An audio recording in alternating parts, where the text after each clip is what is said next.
Here's a small update on the MCO 5 um, printer port experiment. Kind of more of a thoughts on 3D printing. I well, okay, let's talk about it this way. I wanted to put bigger ball screws in here, mainly because the stock ones, I think they got wet and they're just chunky and gross. And the way they do backlash is they have Belleville washers between two nuts, which is kind of cool, but it's kind of a small ball screw.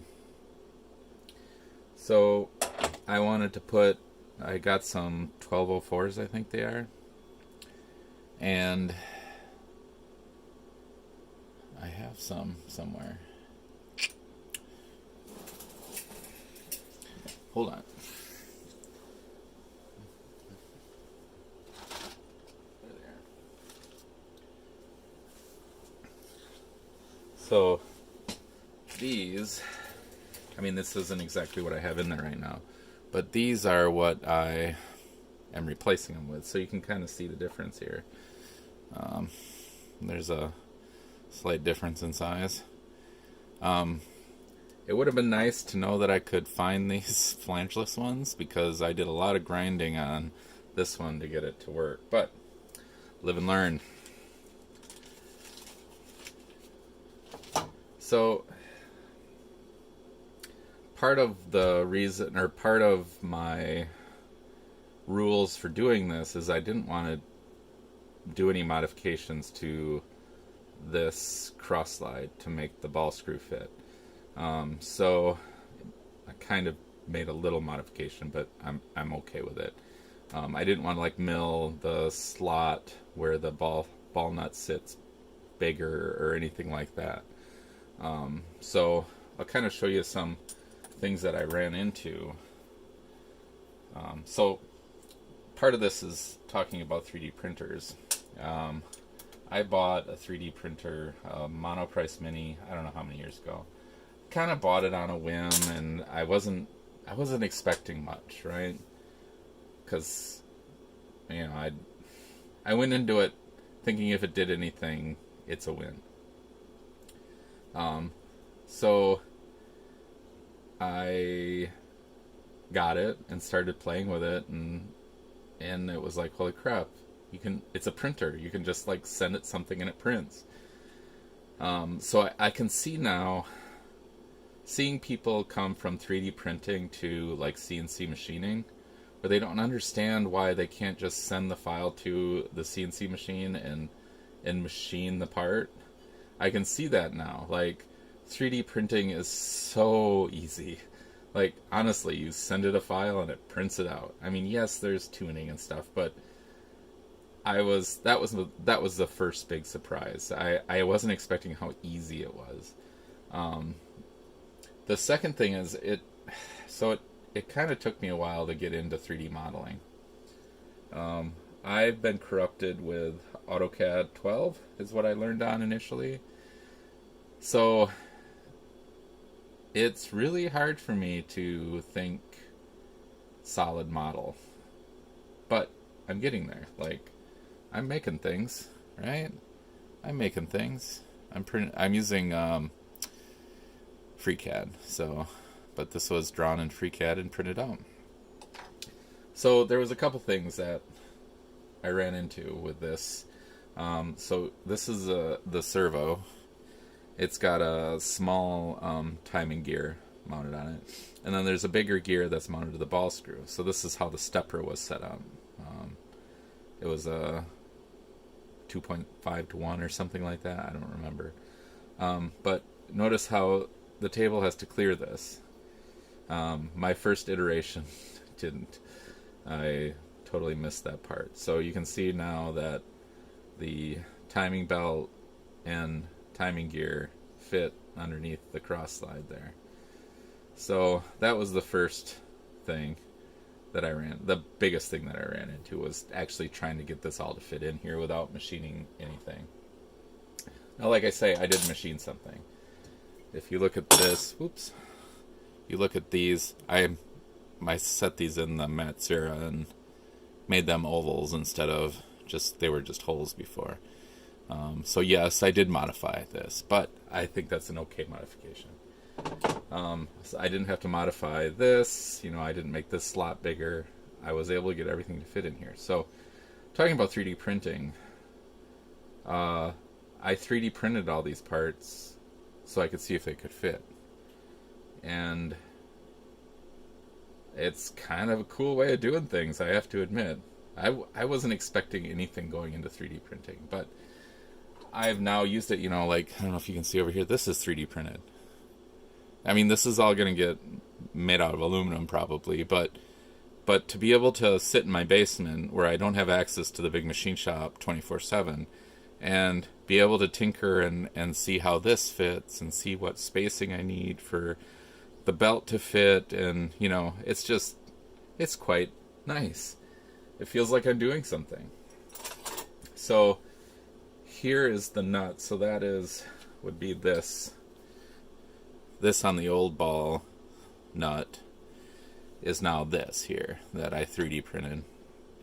And you can see the modifications I made to make this all fit so I didn't have to machine anything here. I'm going to pull these off quick. Now, I didn't make this perfect. I've made some mistakes. But this really makes it so that you can really check things out and see if your ideas are going to work or not. So this is 3D printed. I think it took 3 tries to get this right, but hey, it is what it is. So there's the servo mounted. I mounted it with 3 instead of 4 screws. That's cool. Whoops. So this was all drawn up in FreeCAD, and like I say, I think it took 2 or 3 tries to get this right so that it worked. And these holes are slotted, so that's how you tighten the belt. So that's so far so good. And then I made this where the bearings get held here. So, here's the cross-slide ball screw and nut. I'll take this off too. So this is held on with 2 bolts. Like I say, I didn't want to modify this casting. I'm okay drilling holes, like, maybe a couple extra mounting points, but not doing some big machining on this. So here we go. So this is where the 2 bearings are mounted, and they're preloaded with this nut here. This all could be made a little shorter, which I probably will do. I just was just trying to see if it worked.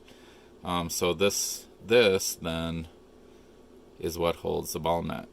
And you see, I ground the piss out of this, because this was a round flange, if you remember what most of these cheap ball screws have.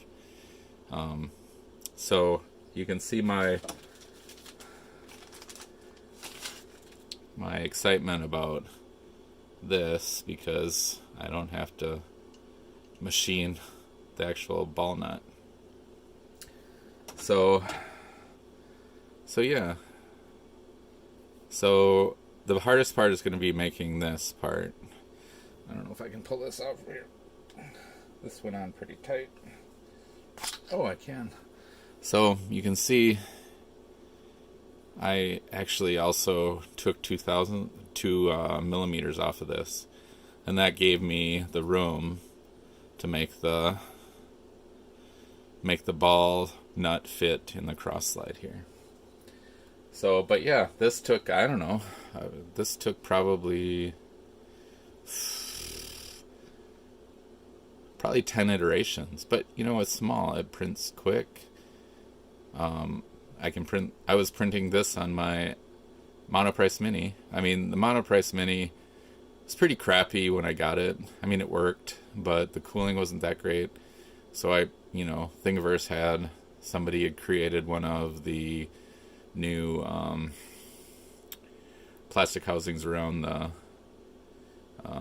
heater, the hot end, so that it had better fans and stuff. And that's what I'm doing now. And it prints. I'm very happy with how it prints. I can just send it a file and print it. My other big printer is an Ender 3 Pro. And that I'm pretty happy with. So there you go. I was able to make that all fit with some tweaking.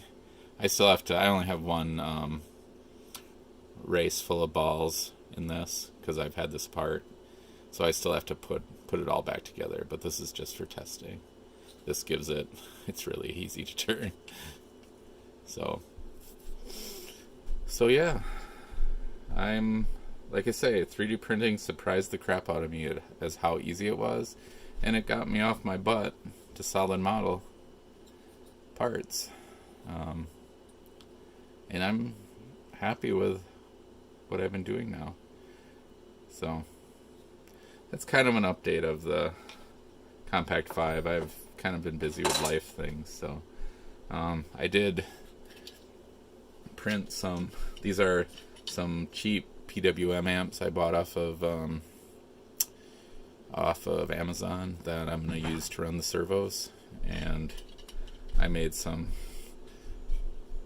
ways to mount this to the electrical box. So yeah, this was 3D printed. This is my Ender. A lot of times my Monoprice does a little better job. I think I've got some Z-axis issues here. It's like it's not moving consistently, but yeah, these are like, I don't know what they are, 40 amp. So I'm at like 24 volts or something like that. More than what I need. And like I say, this will run off the printer port initially so that I can show it as possible. And then I'll probably switch over to a Mesa board to kind of show the improvement going hardware step generation and encoder counting and pulse width modulation. So there you go. I think that's enough of an update. Hopefully start making these parts out of aluminum soon. So talk to you guys later.